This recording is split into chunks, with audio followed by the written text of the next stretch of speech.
Sa edad na 18, pinalaya si Marco ng kanyang stepfather. Wala siyang pera, walang matutuluyan, at walang plano para sa kinabukasan. Ang tanging laman ng kanyang bulsa ay ilang daang piso at isang lumang motorsiklo. Ngunit ang sumunod na desisyon ni Marco ang nagpaisip sa lahat na siya'y tuluyan ng nabaliw. Sa halip na maghanap ng trabaho o bumalik para humingi ng tawad sa kanyang pamilya, ginamit ni Marco ang lahat ng pera niya para bilhin ang isang bulok na bahay na gawa sa kahoy sa bundok sa halagang 10,000 piso lamang. Isang lugar na sa unang tingin pa lang ay imposibleng tirhan ng higit sa ilang buwan. Sabi ng lahat, susuko rin siya agad. Ngunit ang mga sumunod na nangyari ay hindi lang tuluyang nagpabago sa buhay ni Marco, kundi nagpamangha rin sa buong internet.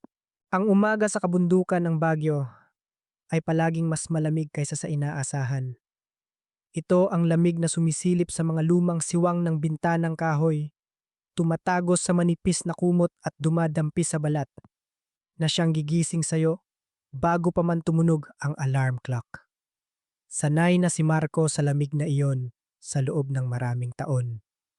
Nakatira siya sa isang maliit na bahay sa paanan ng isang burol malapit sa palengke ng Baguio, kung saan tuwing umaga ay may amoy ng bagong sangag na kape at ingay ng mga umaandar na motorsiklo. Ngunit may kakaiba sa umagang iyon. Ang hangin sa loob ng bahay ay mabigat, tila may paparating na unos.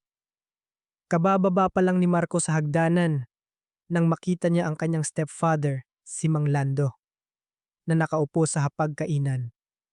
Sa harap nito ay isang puting sobre na punit na. Hindi agad tumingala si Mang Lando.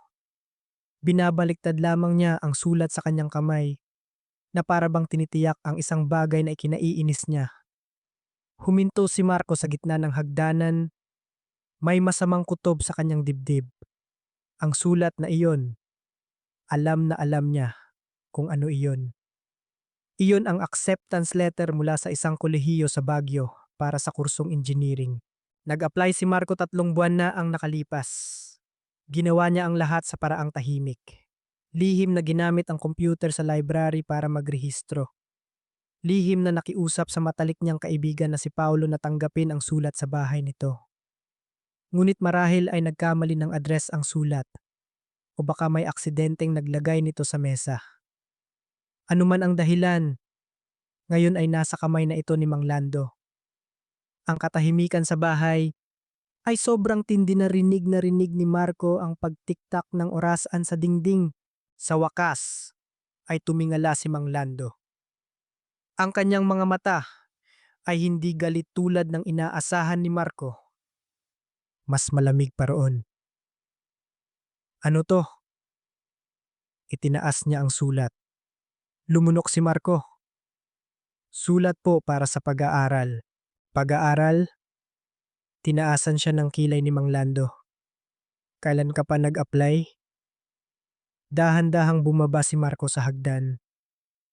3 buwan na po ang nakalipas. 3 buwan na ang nakalipas. Mas tumaas ng bahagya ang boses ni Mang Lando. Nag-apply ka ng walang sinasabi sa amin? Tumingin si Marco sa mesa. Sasabihin ko po sana kapag may resulta na. Ngumisi si Mang Lando. Isang ngisi na nagpapaliit sa tingin mo sa iyong sarili. So, iniisip mo palang mag-aaral ka sa kolehiyo? Engineering po. Pareho lang yun. Inilapag ni Mang Lando ang sulat sa mesa. Alam mo ba kung anong sitwasyon ng bahay na ito ngayon? Hindi sumagot si Marco. Alam niyang matapos ang pandemya, humina ang negosyo ng construction supply ni Mang Lando. Ang pera sa bahay ay laging sensitibong usapin. Ngunit pinaghandaan na niya iyon. Nag-apply na po ako para sa student assistance. Mahinang sabi ni Marco. Ang tuition po, Pwedeng bayaran ng unti-unti. Tumawa si Mang Lando. Unti-unti, tumayo siya. Kuryente, tubig, pagkain. Sa tingin mo ba, kusang dumarating ang mga yan? Nanahimik si Marco. Lumapit si Mang Lando. Makinig ka, Marco. 18 ka na. Ang mga 18, nagtatrabaho na para tumulong sa pamilya. Pwede naman po akong mag-part-time. Mag-part-time para suportahan yung pangarap mong maging engineer. Nag-cross ng braso si Mang Lando. Para saan yung engineering? Para magtrabaho sa kumpanya, tapos kakarampot lang ang sahod. Tumingin si Marco ng diretso sa kanya sa unang pagkakataon. Gusto kong matuto ng propesyon. Gusto kong magtayo ng sarili kong bahay. Tinitigan siya ni Mang Lando ng ilang segundo. Saka umiling. Walang pera ang bahay na to para sa mga walang kwentang pangarap mo. Napahigpit ng kamao si Marco. Hindi po ako humihingi ng pera, pero dito ka pa rin nakatira. Ang mga salitang iyon ay bumagsak na parang bato. Mula sa kusina, lumabas ang nanay ni Marco. Tumayo siya sa pintuan. Hawak pa rin ang pamunas. Lando, mag-usap tayo. Nang mahinahon, mahina niyang sabi. Humarap si Mang Lando. Alam mo ba kung anong ginawa niya? Itinaas niya ang sulat. Nag-apply siya sa kolehiyo nang walang paalam. Tiningnan ng nanay ni Marco ang sulat. May dumaan sa kanyang mga mata. Marahil ay pagmamalaki. Marahil ay pag-aalala. Ngunit wala siyang sinabi. Tumingin si Marco sa kanyang ina. Naghihintay ng isang salita. Kahit isang salita lang. Ngunit nanatiling tahimik ang kusina. Humarap muli si Mang Lando kay Marco. 18 ka na, tama. Opo. Mabuti. Inilapag niya ang sulat sa mesa. Kung gusto mong mag-aral, sarilinin mo. Nakatayo lang si Marco. Ano pong ibig niyong sabihin? Diretsahang sinabi ni Mang Lando. Walang paligoy-ligoy. Mag-empake ka na at umalis sa bahay na to. Ang mga salitang iyon ay napakagaan na. Sa una ay inakala ni Marco na nagkamali siya ng dinig. Ano po? Hindi ito dormitoryo. Itinuro ni Mang Lando ang pinto. Kung gusto mong mabuhay sa paraang gusto mo, lumabas ka at mamuhay ng mag-isa. Hinigpitan ng ina ni Marco ang hawak sa pamunas. Bata pa si Marco. 18 na siya. Putol ni Mang Lando. Sa mata ng batas, matanda na siya. Tumingin si Marco sa kanyang ina. Ang kanyang mga mata ay hindi nanunumbat, kundi nagtatanong lamang. Yumuko ang kanyang ina. Pinaikot-ikot ang isang tasa ng tsaa sa mesa. Walang nagsalita. Sa 6 na segundong katahimikan na iyon, naintindihan ni Marco ang lahat. Tumango siya. Sige po, walang pagtatalo, walang luha. Tumalikod siya at umakyat sa hagdan. Ang kwarto ni Marco ay maliit. Isang kama, isang study table, at isang lumang aparador na kahoy. Binuksan niya ang aparador. Hindi marami ang damit niya. Sapat na ang isang backpack. Dahan-dahan niyang tinupi ang bawat damit. Ang lahat ay tila normal. Hanggang sa makita niya ang isang maliit na modelong bahay na gawa sa kahoy sa kanyang study table. Ito ang ginawa niya noong high school pa siya. Isang maliit na bahay na gawa sa mga patpat. Kinuha niya ito at sa kanyang isip ay umaling-aungaw ang sinabi ni Mang Lando. Mga walang kwentang pangarap. Inilagay ni Marco ang modelo sa kanyang backpack. Pagkalipas ng 15 minuto, bumaba siya ng hagdan. Backpack sa kanyang balikat. Si Mang Lando, Lando ay bumalik na sa panonood ng TV na parang walang nangyari. Ang kanyang ina ay nakatayo sa pintuan ng kusina. Marco, mahina niyang tawag. Huminto si Marco. Doon ka na lang muna sa bahay ni Paolo ng ilang araw. Ngumiti si Marco ng bahagya. Okay lang po. Nay, lumabas siya ng pinto. Ang lumang motorsiklo ay nakaparada sa labas. Ito ang motor na binili ni Marco gamit ang perang naipon niya sa pagtatrabaho sa isang coffee shop. Itinali niya ang backpack sa likod. Ang kanyang ina ay nakatayo sa pinto. Ilang araw lang, Marco. Hintayin mong humupa ang galit ng tatay mo.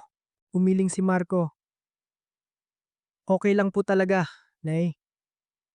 Isinuot niya ang kanyang helmet. Kaya ko po to. Umandar ang makina ng motor. Tiningnan ni Marco ang bahay sa huling pagkakataon. Ang lugar kung saan siya nanirahan sa loob ng 18 taon. Walang drama, walang luha. Mayroon lamang isang kakaibang pakiramdam na para bang isinasara niya ang isang pinto na alam niyang hindi na niya muling bubuksan. Minaneho ni Marco ang motor pababa sa burol. Ang hamog ng umaga ay bumabalot sa buong kalsada. Sa kanyang bulsa, mayroon siyang 500 piso. Sa kanyang isip, may isang tanong. Saan ako pupunta? Ang lumang motor ay dumaan sa mga pamilyar na kalsada ng Baguio. Sa coffee shop, kung saan siya dating nagtrabaho. Sa high school, kung saan siya kalalabas lang.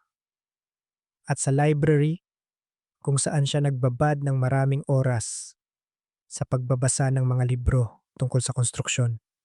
Ang lungsod ay pareho pa rin. Tanging ang buhay ni Marco ang biglang lumiko sa ibang direksyon. Ipinark niya ang motor malapit sa palengke at umupo sa isang bench. 500 piso, isang backpack, isang lumang motor. Pinanood ni Marco ang mga taong dumadaan habang umuulit sa kanyang isip ang sinabi ni Mang Lando. Kung gusto mong mabuhay sa paraang gusto mo, lumabas ka at mamuhay ng mag-isa. Bumuntong hininga si Marco. Sige. Bulong niya sa sarili. Mabubuhay ako sa paraang gusto ko. Ang gabi ikarasan ng ang gabi sa Baguio ay mas malamig kaysa sa araw. Hindi ito ang matinding lamig tulad sa ibang lugar, kundi isang uri ng lamig na dahan-dahang tumatago sa manipis na damit na nagpapayakap sa'yo nang hindi mo namamalayan. Nakaupo si Marco sa isang bench malapit sa parking lot ng night market. Ang kanyang mga kamay ay nakasuksok sa bulsa ng jacket. Pinagmamasdan ang mga taong dumadaan. Ang mga turista ay nagtatawanan pa rin. Kumukuha ng litrato, bumibili ng strawberry, at umiinom ng mainit na taho. Ang lungsod ay buhay na buhay tulad ng dati. Tanging ang buhay ni Marco ang biglang nabaluktot sa ibang direksyon. Tiningnan niya ang kanyang pitaka, isang 500 pisong papel. Wala nang iba. Bumuntong hininga siya, tumayo, at naglakad patungo sa kanyang lumang motor na nakaparada sa isang sulok. Binuksan niya ang compartment, kinuha ang isang bote ng tubig at uminom. Wala siyang mapupuntahan noong gabing iyon. Naisip niya ang bahay ni Paolo. Si Paolo, ang kanyang matalik na kaibigan mula pa noong high school. Magkaklase sila sa loob ng maraming taon at sabay na nagtrabaho sa coffee shop tuwing weekend. Maraming beses nang sinabi ni Paolo, kung may problema, pumunta ka lang sa bahay. Ngunit alam ni Marco na kung pupunta siya doon, magiging masyadong madali ang lahat at mangangahulugan din iyon na masasanay siyang umasa sa iba. Sumakay siya sa motor. Isang ideya ang pumasok sa kanyang isip. Pupuntahan niya si Paolo, pero hindi para makituloy kundi para lang makipag-usap. Ang bahay ni Paolo ay nasa isang maliit na eskinita malapit sa kanilang dating paaralan. Nang dumating si Marco, bukas pa ang mga ilaw sa bahay. Si Paolo ang nagbukas ng pinto nang marinig niya ang katok. Pagkakita pa lang kay Marco na may backpack sa balikat, alam na ni Paolo na may problema. Uy, anong nangyari sa'yo? Ngumiti si Marco ng pilit. Pinalayas ako sa bahay. Natigilan si Paolo ng ilang segundo. Nagbibiro ka ba? Umiling si Marco. Hindi. Hinila agad ni Paolo si Marco papasok. Halika muna dito. Sa kusina, naghuhugas ng pinggan ang nanay ni Paolo. Lumingon siya sa dalawa. Oh Marco, gabing-gabi na napadalaw ka. Mabilis na sumagot si Paolo. Opo, tita. Mag-uusap lang po kami sandali. Umupo ang dalawa sa hagdanan sa likod bahay. Tumingin si Paolo sa kaibigan. Oh, anong plano mo ngayon? Nagkibit balikat si Marco. Hindi ko pa alam. Dito ka na muna. Huwag na! Kumunot ang noo ni Paolo. Uy, wag kang ma-pride. Tumawa si Marco. Hindi sa pagmamataas. Tumingin siya sa kanyang mga sirang sapatos. Kung magsisimula akong umasa sa iba, hindi ako matututong tumayo sa sarili kong mga paa. Nanahimik si Paolo sandali. Saka bumuntong hininga. Ang tigas talaga ng ulo mo. Hindi tumutol si Marco. Naupo sila sa katahimikan. Pinapakinggan ang tahol ng mga aso sa malayo. Ilang sandali pa. Lumabas ang nanay ni Paolo na may dalang-dalawang baso ng mainit na tsaa. Malamig, inumin niyo to. Inilapag niya ang tsaa sa harap ni Marco. Tiningnan niya ang backpack, saka si Marco. Naintindihan niya. Ang mga matatanda, minsan, mas marami silang naiintindihan kaysa sa sinasabi nila. Kung kailangan mo ng matutulugan, dito ka lang. Mahinahon niyang sabi. Tumango si Marco. Opo tita. Matapos ubusin ang tsaa, tumayo si Marco. Sige, aalis na ako. Tumayo rin si Paolo. Saan ka pupunta? Nakibit balikat si Marco. Hindi ko pa alam. Napamura si Paolo. Baliw ka na talaga. Ngumiti si Marco. Pinaandar niya ang kanyang lumang motor. Huwag kang mag-alala. Okay lang ako. Nakatayo si Paolo sa bakuran. Pinagmamasdan ang motor na papalayo sa eskinita. Noong gabing yon, bumalik si Marco sa parking lot ng palengke. Nagbayad siya para sa overnight parking at naupo sa kanyang motor ng matagal. Ang hangin ng gabi ay nagpapakaluskos sa mga puno ng pino. Sa huli, ipinatong ni Marco ang kanyang jacket sa upuan, sumandal sa pader, at ipinikit ang mga mata. Ang unang gabi na walang tahanan, hindi komportable, hindi maginhawa, pero nakatulog si Marco. Kinaumagahan, ginising siya ng ingay ng mga truck at ng mga nagtitinda. Nanigas ang kanyang katawan sa lamig. Inunat ni Marco ang kanyang katawan, bumaba sa motor, at naghilamos gamit ang tubig mula sa bote. Ang almusal niya ay isang tinapay na nagkakahalaga ng 20 piso. Naupo si Marco sa isang hagdanan at dahan-dahang kumain. Sa kanyang isip, nagsimula na siyang mag-compute. 500 piso. Kung magtitipid, mabubuhay siya ng ilang araw. Pero pagkatapos noon, ano na? Kailangan ni Marco ng isang lugar na matitirhan. Isang tunay na lugar. Sumakay siya sa motor at umikot sa lungsod. Dumaan sa dati niyang paaralan. Sa coffee shop kung saan siya nagtrabaho. Dumaan sa mga pamilyar na kalsada. Ang lahat ay pareho pa rin. Tanging si Marco lang ang walang lugar na babalikan. Tanghali, pumasok siya sa isang maliit na kapihan sa labas ng lungsod. Hindi para uminom ng kape, kundi para lang umupo at mag-isip. Walang gaanong tao sa kapihan, may ilang nasa katanghaliang gulang na lalaki lang na nag-uusap sa kabilang mesa. Umorder si Marco ng pinakamurang kape at tahimik na naupo.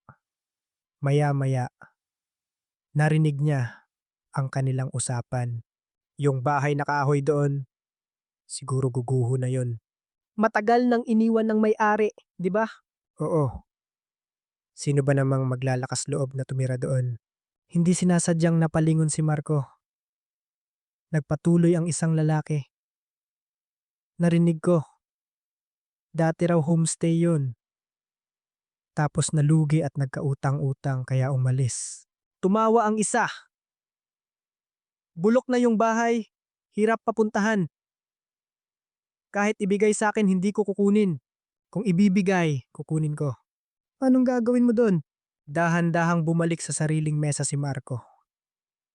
Pero ang kanyang mga tainga ay nakikinig pa rin. Malapit sa La Trinidad yon, yung bahay na kahoy sa burol. Yung lugar na yon. Dati, maraming dayuhan doon. Ngayon, siguro multo na lang ang nakatira. Nagtawanan sila. Tumingin si Marco sa kanyang kape. Isang napakakakaibang ideya ang nagsimulang mabuo sa kanyang isip. Isang bahay na kahoy sa burol, abandonado, walang may gusto. Pero paano kung aayusin? Naalala ni Marco ang modelong bahay na kahoy sa kanyang backpack. Palagi niyang gusto ang mga bahay na kahoy. Simple, pero matibay. Tumayo siya at lumapit sa kabilang mesa. Kuya, napalingon ang tatlong lalaki. Bakit, iho? Nag-alinlangan si Marco. Yung bahay na kahoy po na sinasabi niyo. Saan po yun? Tinaasan siya ng kilay ng isang lalaki. Bakit mo tinatanong? Gusto ko lang po malaman. Nagkibit balikat ang lalaki. Sa burol malapit sa La Trinidad, mga ilang kilometro pa mula doon. Ngumiti siya. Pero kung balak mong bilhin, kalimutan mo na. Bakit po? Dahil malapit nang gumuho ang bahay na yon. Tumango si Marco. Naintindihan ko po. Ngunit sa kanyang isip, isang ideya na ang nagsimulang lumaki. Bumalik siya sa mesa. Inubos ang kape, nagbayad at lumabas. Ang hangin ng bundok ay nagpagising sa kanya. Tumayo si Marco sa tabi ng kanyang lumang motor. Tumingin siya sa mga hanay ng burol sa malayo. Isang abandonadong bahay na kahoy. Walang may gusto. Pwedeng gumuho anumang oras. Isinuot ni Marco ang kanyang helmet. Bulong niya sa sarili. Subukan ko man lang tingnan. Umandar ang makina ng motor. Ang tunog nito ay umaling-awngaw sa tahimik na hapon. Minaneho ni Marco ang motor papalayo sa lungsod, patungo sa mga burol. Sa kanyang bulsa, mayroon pa ring 500 piso. Sa kanyang backpack, isang maliit na modelong bahay na kahoy. At sa kanyang isip, sa unang pagkakataon matapos ang 2 araw na pag-alagala, may lumitaw na parang pag-asa. Isang bahay. Kahit isang abandonadong bahay na kahoy lang, baka ito na ang lugar para magsimula. Ang daan mula Baguio patungong La Trinidad ay hindi mahaba. Ngunit sapat na para maramdaman ang pagbabago sa paligid.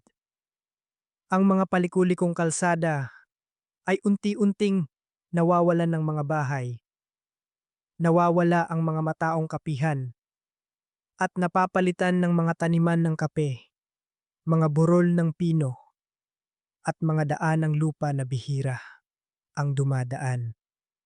Ang lumang motor ni Marco ay dahan-dahang umaakyat.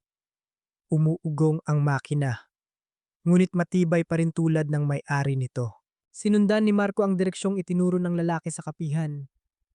Isang maliit na daan ang papunta sa isang tahimik na burol na napapaligiran ng matataas na puno ng pino. Ang hangin dito ay kakaibang tahimik. Tanging ang ihip ng hangin sa mga dahon ng pino at ang ingay ng motor ni Marco ang maririnig. Pagkatapos ng mga 15 minuto, natapos ang sementadong daan. Sa harap niya ay isang maliit na daan ng lupa na paakyat sa burol. Huminto si Marco, pinatay ang makina at lumingon sa paligid. Sa di kalayuan, sa pagitan ng mga puno, may isang madilim na bubong ng bahay na kahoy. Siguro ito na iyon. Pinaandar niya muli ang motor, dahan-dahang umakyat. Habang papalapit, mas luminaw ang itsura ng bahay at mas malala pa ito sa kanyang inaasahan. Ang bahay na kahoy ay nasa isang maliit na patag na lupa sa gitna ng kagubatan ng pino. Ang bubong na yero ay kinakalawang na. Isang sulok ay bumagsak na.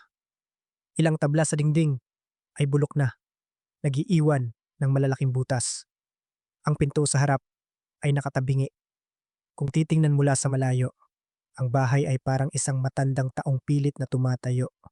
Pero anumang oras ay maaaring bumagsak. Pinatay ni Marco ang makina. Tumayo siya at tinitigan ang bahay ng ilang segundo. Ang isang normal na tao ay marahil agad na tatalikod. Ngunit si Marco ay hindi normal sa sitwasyong ito. Lumapit siya. Ang sahig na kahoy sa beranda ay umugong ng tapakan niya. Yumuko si Marco at sinuri ang bawat tabla. May ilang bahagi na bulok. Ngunit ang karamihan sa balangkas ng kahoy ay matibay pa. Ginamit niya ang kanyang kamay para katukin ang poste ng bahay. Tok, tok. Ang tunog ay mas matibay kaysa sa inaasahan niya. Matibay pa ang balangkas, bulong ni Marco. Umikot siya sa bahay. Sa likod ay isang malawak na espasyo na nakatanaw sa isang mas mababang lambak. Sa malayo ay mga hanay ng berdeng burol. Kung tatayo ka rito sa paglubog ng araw, siguradong napakaganda ng tanawin. Inisip ni Marco ang isang inayos na bahay na kahoy, isang malinis na beranda, isang kalan na panggatong, isang maliit na hardin. Ang ideyang iyon ay nagpabilis ng tibok ng kanyang puso. Sakto namang may nagsalita sa likuran niya. Sinong hinahanap mo, iho? Nagulat si Marco at lumingon. Isang lalaking nasa 50 anyos ang nakatayo sa daan ng lupa. Hawak ang isang sombrero. Tiningnan siya nito nang may pagtataka. Wala po. Napadaan lang. Lumapit ang lalaki. Napadaan lang, pero umakyat ka pa rito. Tiningnan niya ang lumang motor na nakaparada sa harap ng bahay. Saka ang backpack ni Marco. Anong balak mo sa bahay na to? Nag-alinlangan si Marco sandali. Saka nagsabi ng totoo. Tatanungin ko po sana kung may nakatira dito. Tumawa ang lalaki. Sino ba namang maglalakas loob na tumira dito? Tiningnan niya ang paligid ng bahay. Mahigit 1 taon nang umalis ang dating may-ari. Umalis? Oo. Balak sana nilang gawing homestay, pero nalugi. Nagkautang-utang.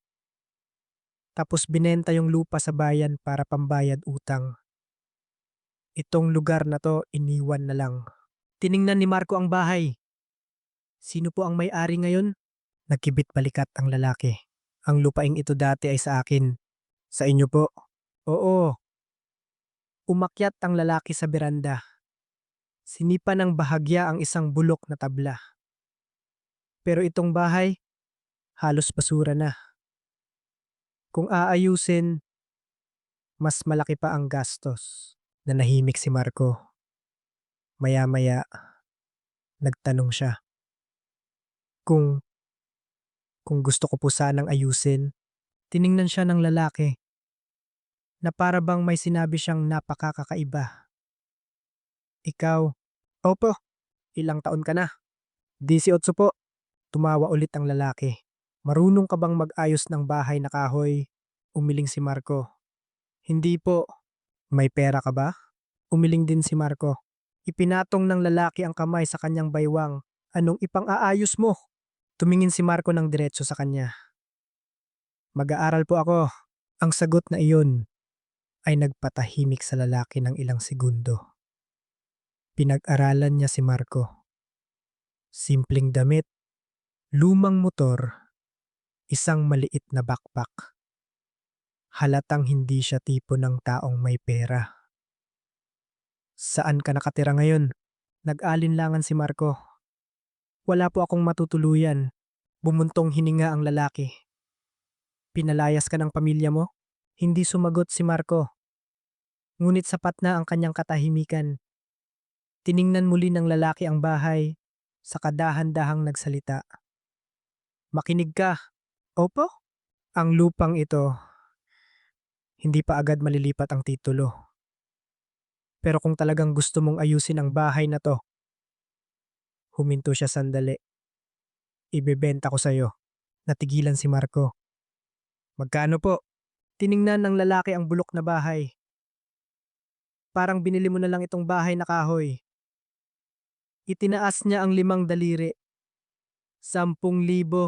Napatayo si Marco. Ang 10,000 ay hindi malaking halaga para sa marami. Pero para sa kanya ngayon, para na itong isang kayamanan. Binuksan niya ang kanyang pitaka. 500 piso. Ngumiti si Marco ng pilit. Wala pa po akong sapat na pera. Naggibit balikat ang lalaki. Okay lang. Tumalikod siya at naglakad pababa. Pag-isipan mo, tutal, mukhang wala namang ibang bibili. Pinanood siya ni Marco. Isang ihip ng hangin ang dumaan sa burol at umugong ang bahay na kahoy. Pumasok si Marco sa loob. Madilim at maalinsangan sa loob. Amoy ng bulok na kahoy at alikabok ang nasa hangin. Isang lumang mesa ang nakatagilid sa isang sulok. Isang bintana ang wala ng salamin pero naroon pa rin ang balangkas. Inilapag ni Marco ang kanyang backpack sa sahig. Kinuha niya ang maliit na modelong bahay na kahoy na dala niya. Inilagay niya ito sa mesa at tiningnan ang totoong bahay. 2 imahe ang nagpatong sa kanyang isip. Isang bulok na bahay at isang bahay na nasa kanyang imahinasyon. Lumabas si Marco sa beranda. Sa malayo, ang lambak ay nakalatag sa ilalim ng papalubog na araw. Isang ideya ang pumasok sa kanyang isip. Baka tama ang lahat. Baka gumuho ang bahay na ito. Baka mabigo siya. Pero kung hindi niya susubukan, hindi niya malalaman. Kinuha ni Marco ang kanyang telepono. Tinawagan niya si Paulo. Sumagot agad si Paulo. Hello, Paulo. Kamusta? Tiningnan ni Marco ang bahay na kahoy. Nakahanap ako ng bahay. Bahay?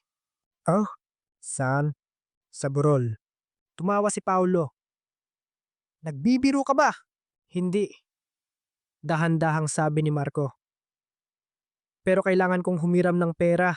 Nanahimik si Paulo ng ilang segundo. Magkano? 10,000. Ano? Sigaw ni Paulo sa telepono. Bibili ka ng bahay sa halagang 10,000. Ngumiti si Marco. Hindi isang bahay. Tiningnan niya ang bulok na bahay na kahoy sa harap niya. Isang bahay na kahoy na malapit ng gumuho. Bumuntong hininga si Paulo. Baliw ka na talaga. Siguro, sabi ni Marco. Pero sa tingin ko, dito ako pwedeng magsimula. Sa kabilang linya, matagal na nanahimik si Paulo. Sa wakas, nagsalita ito. Sige, kumunot ang noo ni Marco. Anong sige? Papahiramin kita. Talaga? Oo, ngumiti si Paulo. Gusto ko ring makita kung anong magagawa ng baliw kong kaibigan sa isang bahay na malapit ng gumuho. Tumingin si Marco sa lambak. Sa unang pagkakataon sa loob ng maraming araw, nakaramdam siya ng parang pag-asa. Salamat, pare. Huwag ka munang magpasalamat, sagot ni Paulo. Bakit? Dahil kapag nabigo ka, tumawa si Paulo. Ikukwento ko to habang buhay. Napatawa si Marco. Pinatay niya ang tawag. Sa harap niya ay ang bulok pa ring bahay na kahoy. Pero ngayon, hindi na ito mukhang isang tumpok ng basura. Mukha na itong isang pagkakataon. Isang pagkakataon na walang ibang may gusto. At minsan, ang mga bagay na walang may gusto ang siyang nakapagpapabago ng isang buong buhay. Mabilis dumating ang hapon sa kabundukan malapit sa La Trinidad. Paglubog pa lang ng araw sa likod ng mga puno ng pino, nagsimula ng lumamig ang hangin. Ang mga ihip ng hangin na may amoy ng dagta ng pino ay dumaan sa patag na lupa. Nagpakalansing sa lumang yero ng bahay na kahoy. Nakatayo si Marco sa beranda. Nakapameywang habang tinitingnan ang buong bahay. Ngayong alam na niyang maaaring maging kanya ang lugar na ito. Iba na ang pakiramdam niya. Kanina, isa lang itong abandonadong bahay. Ngayon, eto na lang ang meron siya. Nagpadala agad ng pera si Paulo noong gabing iyon. Sabay silang pumunta para kausapin ang lalaki kanina. Si Mang Tonyo, ang may-ari ng lupa, para gumawa ng kasulatan ng pagbebenta ng bahay at karapatan sa paggamit ng lupa. Simpleng papel lang, ilang linya ng sulat kamay, pirma ng 2 panig, at may kapitan ng barangay bilang saksi. Ngunit para kay Marco, mas mahalaga pa ito kaysa sa kahit ano. Iyon ang unang papel sa kanyang buhay na nagpapatunay na mayroon siyang lugar para magsimula. Pumasok si Marco sa loob ng bahay. Mas mabilis dumilim kaysa sa inaasahan niya. Sa loob ng bahay, halos wala ng gamit na may halaga. Isang lumang mesang kahoy, ilang sirang tabla, at isang upuang kahoy na nakatagilid. Binuksan niya ang bintana. Isang mahabang krik ang tunog ng bisagra bago ito bumukas. Pumasok ang huling sinag ng araw. Huminga ng malalim si Marco. Iba ang hangin dito kumpara sa lungsod. Malamig, malinis, at may amoy ng gubat. Ngunit ang bahay ay maalinsangan at malamig. Umikot siya at sinuri ang bawat sulok. May ilang butas ang bubong. Ang sahig na kahoy sa harap ng kusina ay may malaking bahaging bulok. Isang sulok ng dingding sa likod ay nabulok dahil sa ulan. Kung malakas ang ulan, siguradong magiging miserable ang bahay na ito. Tumayo si Marco sa gitna ng silid at napakamot sa ulo. Okay, bulong niya sa sarili. Saan ako magsisimula? Lumabas siya. Madilim na. Mayroon na lang bahagyang asul na liwanag sa kalangitan sa likod ng mga burol. Naalala ni Marco na mayroon pa siyang ilang gamit sa compartment ng motor. Kinuha niya ang isang maliit na bag, posporo, bote ng tubig, at ilang kandila na binili niya sa tindahan sa bayan. Ang dilaw na liwanag ng kandila ay sumayaw sa mga lumang dingding na kahoy. Ang anino ni Marco ay humaba sa sahig. Ang tahimik na bahay ay lalo pang naging tahimik. Ang ihip ng hangin sa mga siwang ng dingding ay rinig na rinig. Ilang sandali pa. Nagpasya si Marco na magsiga. Sa likod ng bahay, may isang patag na lupa kung saan dating nagluluto ng kahoy ang may-ari. May ilang tuyong kahoy pa na nakakalat. Pinulot niya ang mga ito, inayos sa isang maliit na tumpok at sinindihan. Sumiklab ang apoy pagkatapos ng ilang subok. Ang mainit na liwanag ay kumalat sa paligid. Umupo si Marco sa harap ng siga. Iniunat ang kanyang mga binti. Isang mahabang araw. Isang araw na sobrang haba na halos makalimutan niyang wala na siyang tahanan. Kinuha niya mula sa backpack ang natirang tinapay mula kaninang umaga. Ang unang hapunan sa bagong bahay. Kumagat si Marco. Malamig na at medyo matigas ang tinapay, pero masarap pa rin niyang kinain dahil ito ang unang pagkain sa isang lugar na pag-aari niya. Lalong lumakas ang hangin. Umugong ang bahay. Sa di kalayuan, may tumahol na aso. Tumingala si Marco sa eksame. Isang butas sa yero ang nagpapakita ng kalangitan sa gabi. Sa butas na iyon, nakita niya ang mga bituin. Napangiti siya. At least, may libreng bintana sa langit. Sumandal siya sa poste sa likuran. Ang apoy ay naglalagablab sa siga. Unti-unting dumating ang pagod, pero kasama nito ay isa pang pakiramdam. Tahimik. Walang ingay ng TV, walang awayan, walang nagsasabing walang kwenta ang kanyang pangarap. Tanging hangin at ang tunog ng apoy. Ipinikit ni Marco ang kanyang mga mata sandali. Sa kanyang isip, nagsimulang lumitaw ang mga imahe. Ang bahay na kahoy pagkatapos ayusin. Isang mas malawak na beranda. Isang maayos na kalan na panggatong. At marahil ay ilang tanim na gulay sa likod. Ang ideyang iyon ay nagpadilat sa kanya. Sige. Tumayo siya. Kinuha niya ang kanyang telepono at binuksan ang flashlight. Kailangan ko munang malaman kung gaano ito kalala. Sinimulan niyang suriin ang bawat bahagi ng bahay. Ang pangunahing balangkas ng kahoy ay matibay pa. May ilang sira ang bubong.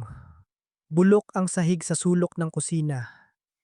Ilang tabla sa dingding ang kailangang palitan. Mabilis siyang nag-notes sa kanyang telepono. Nang matapos, tiningnan niya ang listahan.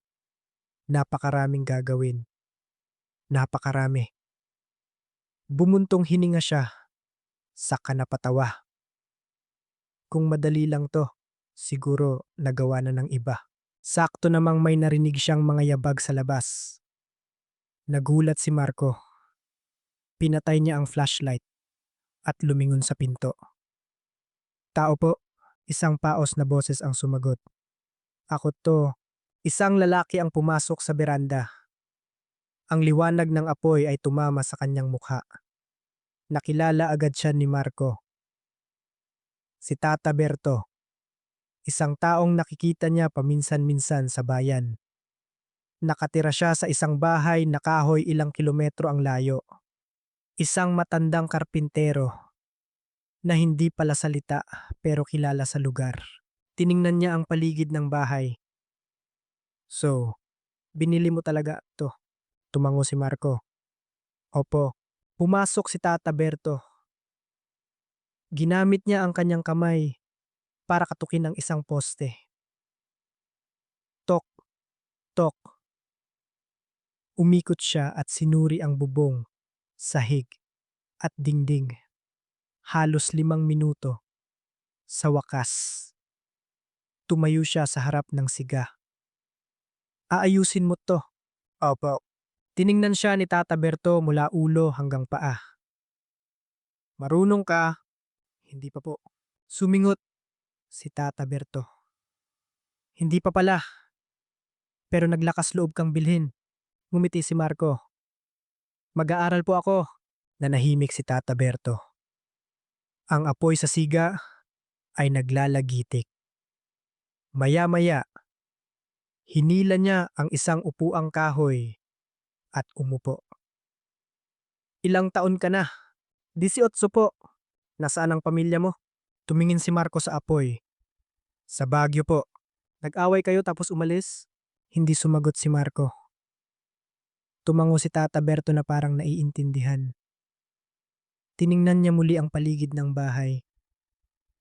Makinig ka. Opo? Kung talagang gusto mong ayusin ang bahay na to, itinuro niya ang bubong. Ang unang gagawin mo ay ayusin ang bubong. Kumunot ang noo ni Marco. Bakit po?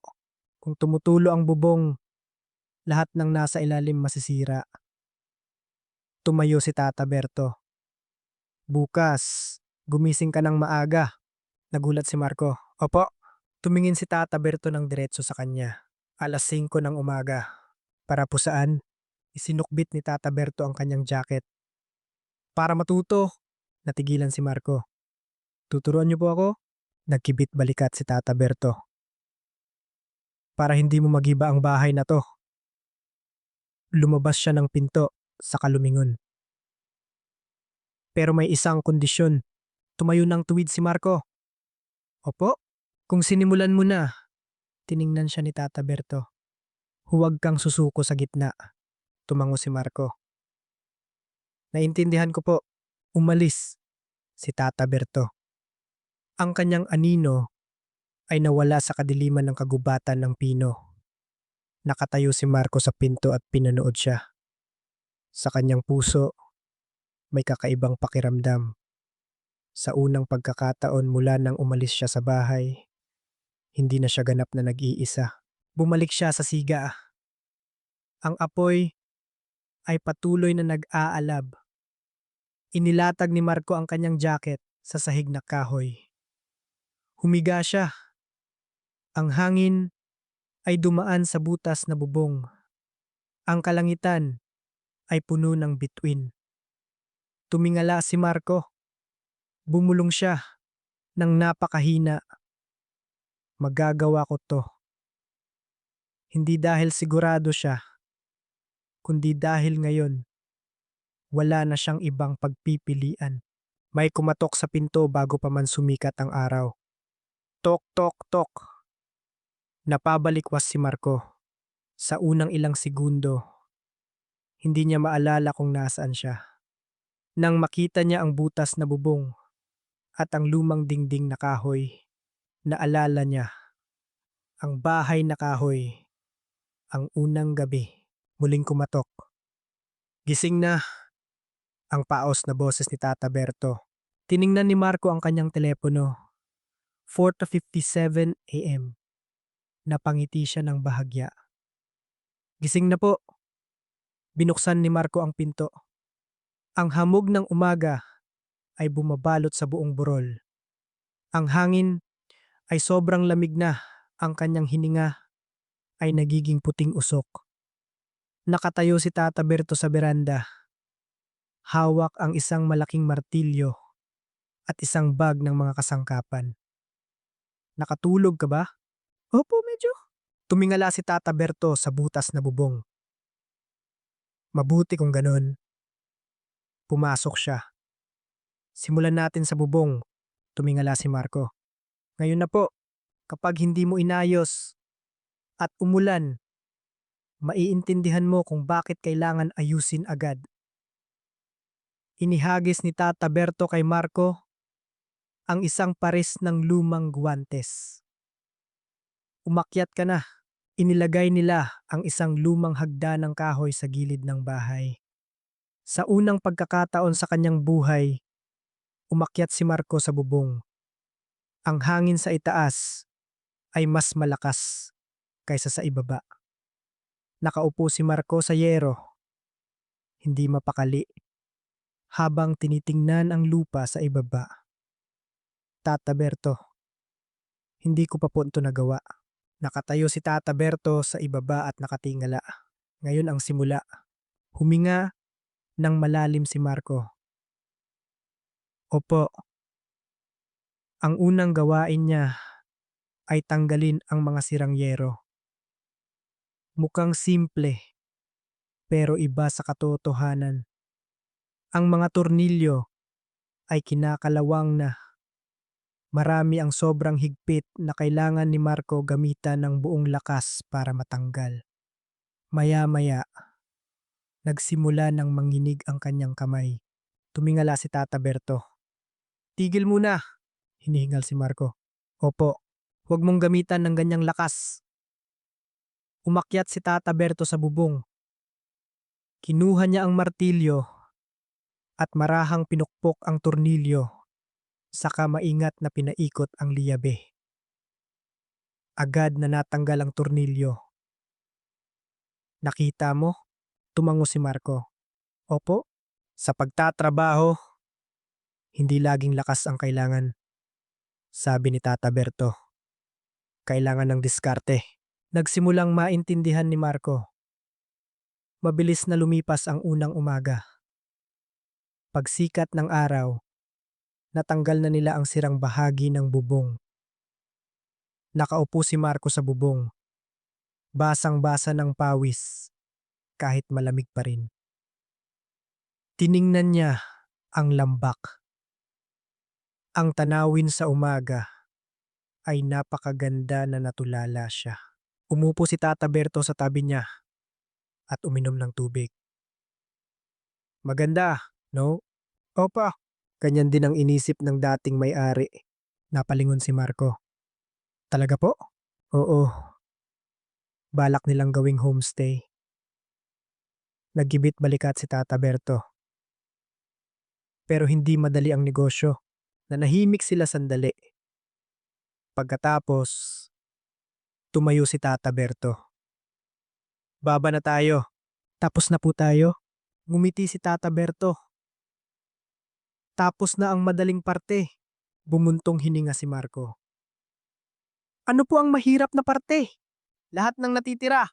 Sa mga sumunod na araw, nagsimula ang isang bagong-bagong buhay para kay Marco. Sa umaga, bumababa siya sa bayan para magtrabaho bilang construction worker. Mabigat ang trabaho, naghahalo ng semento, nagbubuhat ng hollow blocks, naglilinis ng construction site. Pero ang sahod niya sa bawat araw ay nakakatulong para makabili siya ng pako, tabla, at minsan maliliit na gamit. Sa hapon, bumabalik si Marco sa bahay na kahoy. Madalas na dumarating si Tata Berto sa umaga o hapon. Hindi araw-araw, pero kapag dumarating siya, mas mabilis umusad ang trabaho. Huwag ganyan magpako. Upo, kung mali ang pagpako mo, mabibiyak ang kahoy. Kinuha ni Tata Berto ang martilyo at dalawang mabilis na pukpok lang. Tapos na. Ulitin mo. Tinanggal ni Marco ang tabla at sinubukan ulit. Sa pagkakataong ito, mas maingat siya. Tumango si Tata Berto. Ganun siya magturo. Hindi maraming salita, pero napaka-epektibo. Lumipas ang isang buwan. Nagsimulang magbago ang bahay. Ang bubong ay natagpian na. Isang bahagi ng sahig ay napalitan na ng bago. Ang beranda ay pinatibay. Ngunit hindi lahat ay naging madali. Isang hapon, habang nagpapalit si Marco ng tabla sa sahig ng kusina, natapakan niya ang isang bulok na tabla. Crack! Umalingaw-ngaw ang tunog ng nabaling kahoy. Nahulog ang paa ni Marco. Malakas siyang bumagsak sa sahig. Aray! Ang sakit ay umakyat mula sa kanyang tuhod hanggang hita. Nagtiimbagang si Marco. Anak ng sakto namang pumasok si Tata Berto. Nakita niya ang eksena. Si Marco, nakaupo sa sahig. Ang paa ay nakasuksok sa butas. Bumuntong hininga si Tata Berto. Sinabi ko na sayo, napangiwi si Marco. Opo, alam ko po. Tinulungan ni Tata Berto na hilahin ang paa ni Marco. Swerte at galos at pasa lang, walang bali. Umupo si Tata Berto sa hagdanan. Kinuha mula sa bulsa ang isang maliit na baunan. Kainin mo, nagulat si Marco. Nagdala po kayo ng pagkain para sa akin. Sobra sa niluto ng asawa ko. Inilapag niya ang baunan. Kung ayaw mo, wag na. Ngumiti si Marco. Kakainin ko po. Binuksan niya ang baunan. Kanin, pritong itlog, nilagang gulay. Simpleng pagkain. Pero kinain ito ni Marco na parang hindi pa siya nakakain kailanman. Tinitigan siya ni Tata Berto sandali. Saka nagtanong, gusto mo pa bang ipagpatuloy? Tumingala si Marco. Opo, marami pa pong gagawin sa bahay na to. Abutin ka ng 1 taon bago matapos. Sabi ni Tata Berto, itinuturo ang paligid. Tiningnan ni Marco ang bahay, ang mga bagong tabla, ang mga naayos na bahagi ng bubong. Naisip niya ang araw na umalis siya sa bahay. Ang lumang motor, ang 500 piso sa pitaka.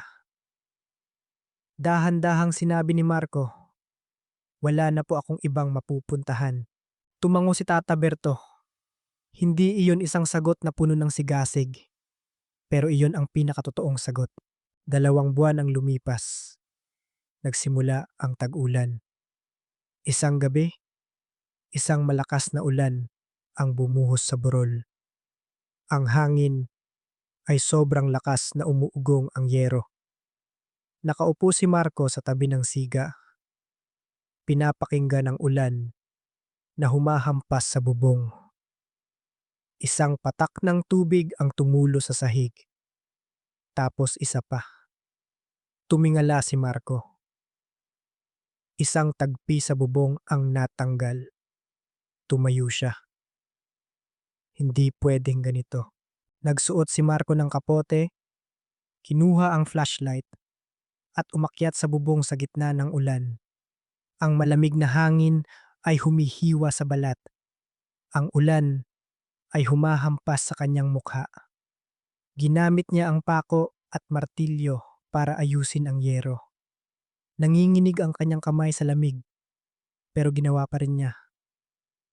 Pagkatapos ng 20 minuto, naayos ang butas. Hinihingal si Marco sa bubong. Umuulan pa rin, pero hindi na tumutulo sa loob. Napatawa siya. Isang maliit na tawa sa gitna ng gabi. Pagbaba niya mula sa bubong, may liwanag ng sasakyan na lumitaw sa daan ng lupa sa ibaba. Isang pickup truck ang huminto.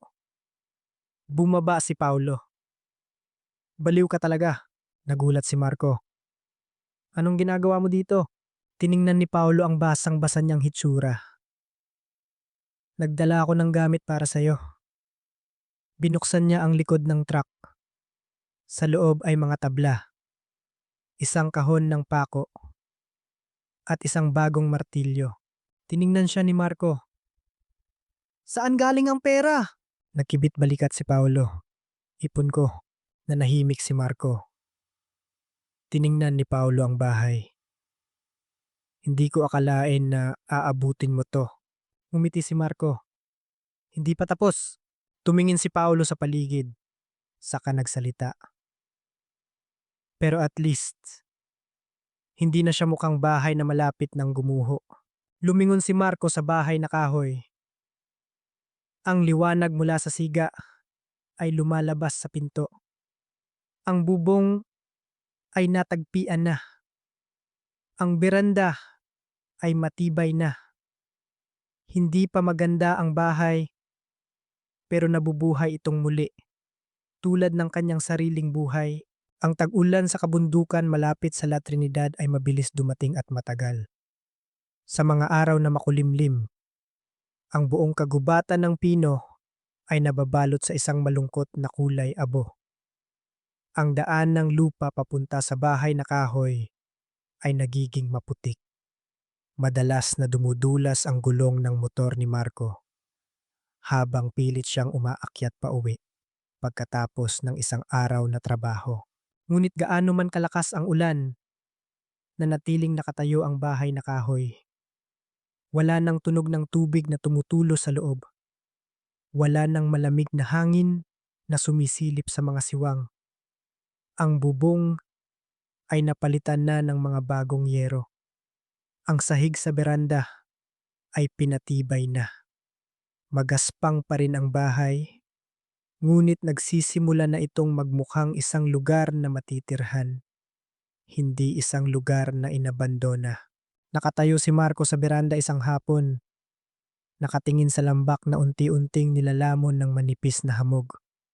Mula rito, ang buong burol ng pino ay nakalatag sa kanyang harapan. Ang maliliit na bubong ng ilang bahay sa ibaba ay sumisilip sa pagitan ng mga puno. Sa mas malayo pa, ang daan ng lupa papunta sa bayan.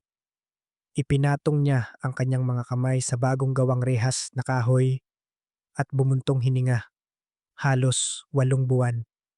8 buwan mula noong araw na natulog siya sa kanyang motor sa parking lot ng night market. Ngayon, mayroon na siyang bahay. Hindi malaki, hindi maganda, pero kanya. Isang ingay ng motor ang umaling-aunggaw mula sa malayo. Lumingon si Marco. Isang motorsiklo ang umaakyat sa maputik na daan. Ang rider ay nakasuot ng makapal na jacket at itim na helmet. Nakilala agad siya ni Marco, si Paulo. Huminto ang motor sa harap ng bakuran. Tinanggal ni Paulo ang kanyang helmet, lumingon sa paligid, at sumipol. Grabe. Ngumiti si Marco. Bakit? Bumaba si Paulo sa motor. Dahan-dahang umikot sa bahay. Nung huling umakyat ako dito, mukha pang guguho to. Hinawakan niya ang rehas ng beranda. Ngayon, mukha na talagang bahay. Napakamot si Marco sa ulo. Marami pa ring gagawin. Umikot si Paulo sa likod bahay at tiningnan ang patag na lupa. Pwede kang magtanim ng gulay dito. Oo, yan din ang plano ko. Pumalik si Paulo. Hoy, bakit? Tayo ka sa beranda. Kumunot ang noo ni Marco. Para saan? Basta, tumayo ka lang doon. Kinuha ni Paulo ang kanyang telepono. Umakyat si Marco sa beranda. Ang hangin ng hapon ay dumaan sa kagubatan ng pino. Ang papalubog na araw ay nagsimulang kulayan ng kahel ang buong lambak sa ibaba.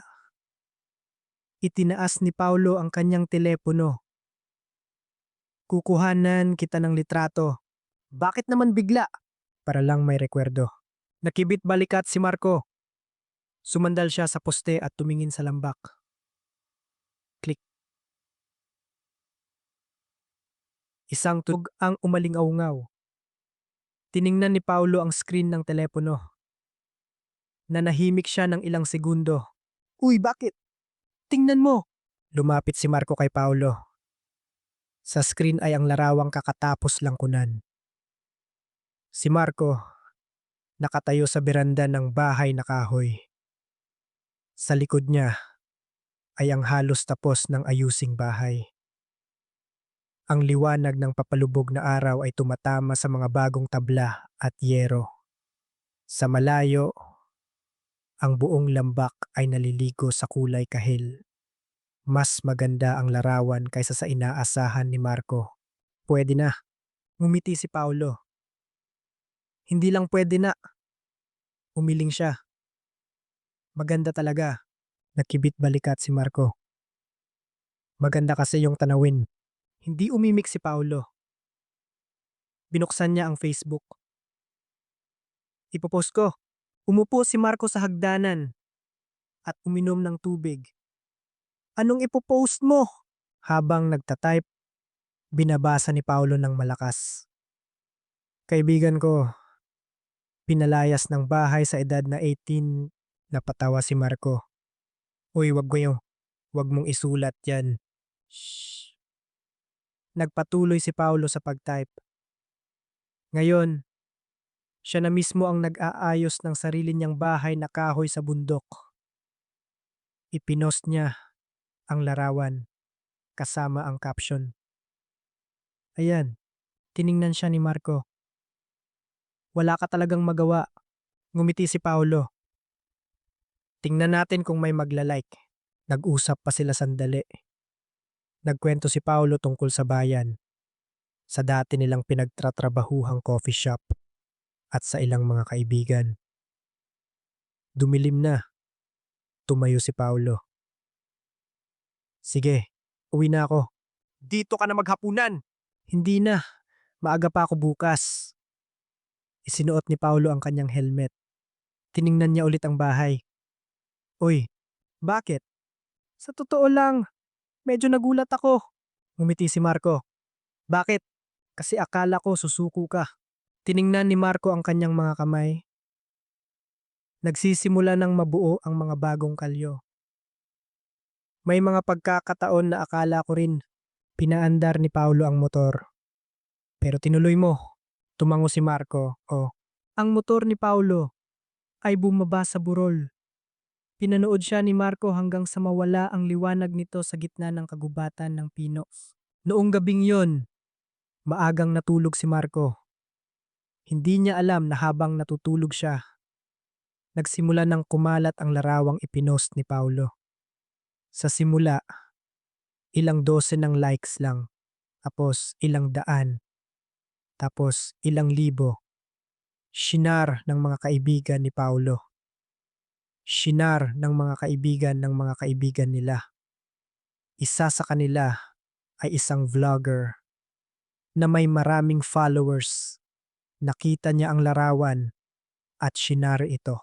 Kinaumagahan, ginising si Marco ng tunog ng kanyang telepono.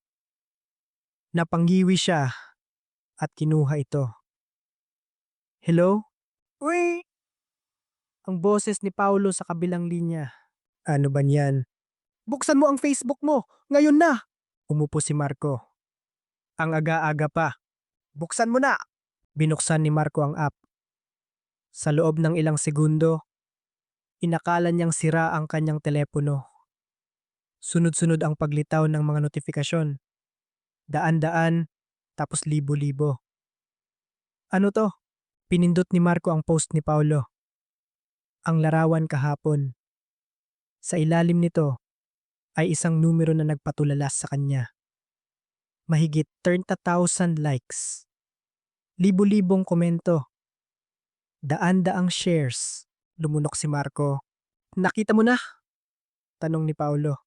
Anong nangyayari? Tumawa si Paulo sa telepono. Viral na ang picture mo. Viral? Oo. Halos sumigaw si Paulo. Isang sikat na vlogger ang nag-share ng post. Tiningnan ni Marco ang screen. Sunod-sunod ang paglabas ng mga komento. Hindi ako makapaniwala. Nakaka-inspire ang kwentong to. Ang ganda ng bahay na kahoy. Pwede bang gumawa ng video tungkol sa lugar na to? Binasa ni Marco ang bawat linya. Hindi niya alam kung paano magre-react. Muling nag-vibrate ang telepono. Isang mensahe mula sa isang hindi kilalang account. Binuksan niya ito. Hi! Isa akong travel vlogger. Humanga ako sa kwento mo. Kung papayag ka, gusto kong bumisita at gumawa ng video tungkol sa bahay mo. Tiningnan ni Marco ang mensahe. Sa kanyang isip, nagsimulang umikot ang lahat. Isang linggo lang ang nakalipas. Walang nakakakilala sa kanya. Ngayon, libo-libong tao ang nag-uusap tungkol sa bahay na kahoy sa burol. Tumayo si Marco at lumabas sa beranda. Ang hamog ng umaga ay bumabalot sa buong lambak. Ang bahay na kahoy ay nakatayo pa rin doon. Tahimik tulad ng dati. Ngunit alam ni Marco na may isang bagay na nagsimulang magbago. Kinaumagahan, habang patuloy na kumakalat ang post, Hindi pa rin sanay si Marco sa patuloy na pag-vibrate ng kanyang telepono. Mga mensahe, komento, friend requests. May mga nagtatanong kung paano makapunta sa bahay na kahoy. May mga simpleng nagsasabi na ang larawan ay nagbibigay sa kanila ng kapayapaan. May nagsulat na ang kwento ni Marco ay nagbigay sa kanila ng inspirasyon na magsimula muli sa kanilang buhay. Nakaupo si Marco sa hagdanan, binabasa ang bawat komento. Hindi niya alam kung paano sasagutin. Para sa kanya, ang bahay na ito ay hindi isang kwentong nagbibigay inspirasyon. Ito lang ang tanging lugar na matitirhan niya. Sakto namang tumunog ang telepono, si Paulo. Uy, nabasa mo na ba lahat ng komento? Hindi pa.